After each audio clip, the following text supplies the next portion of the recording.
अगर आप चाहते हैं कि तारक फिल्म्स का ऑडियो वीडियो सबसे पहले आप तक पहुंचे, तो हमारे चैनल को सब्सक्राइब जरूर करें और बेल आइकन को दबाना ना भूलें। प्रेम से बोली देवघर वाले बाबा की।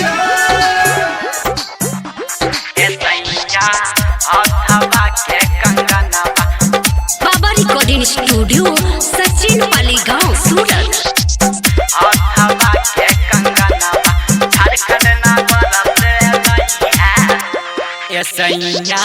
हथवा के कंगनवा भोले शहर से लइहा हो।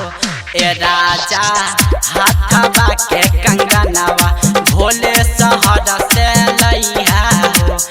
भोले शहर से लइहा हो कि बाबा नगर से लइहा हो।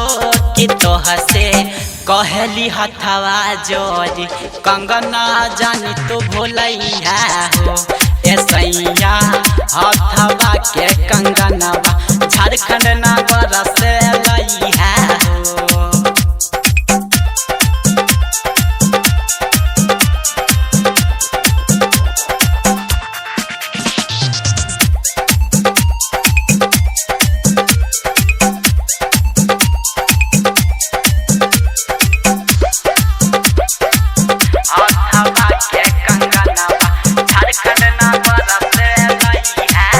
देवघर नगरिया सैया बात बड़ी दोरा हो। सैया बात बड़ी दोरा हो।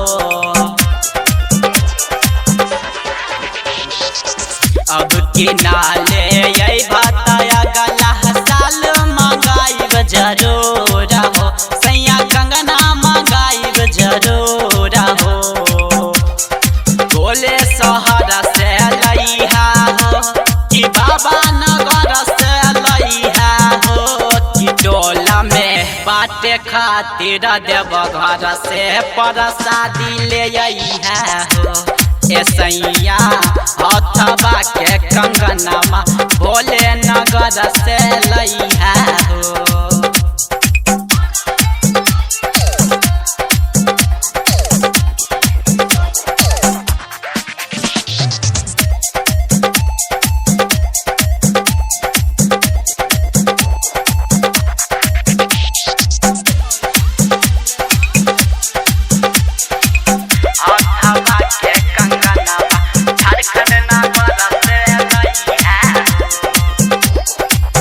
ठीक से जलवा चढ़ैहा राहुल देवरा संगे जाके। सैया देवरा संगे जाके।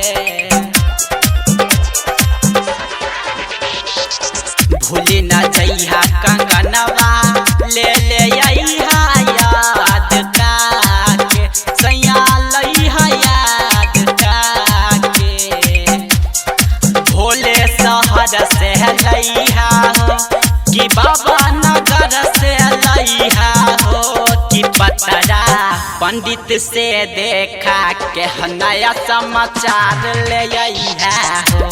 ए सैया हथवा के कंगनवा भोले नगर से लइहा हो। बाबा रिकॉर्डिंग स्टूडियो सचिन पाली गांव सूरत।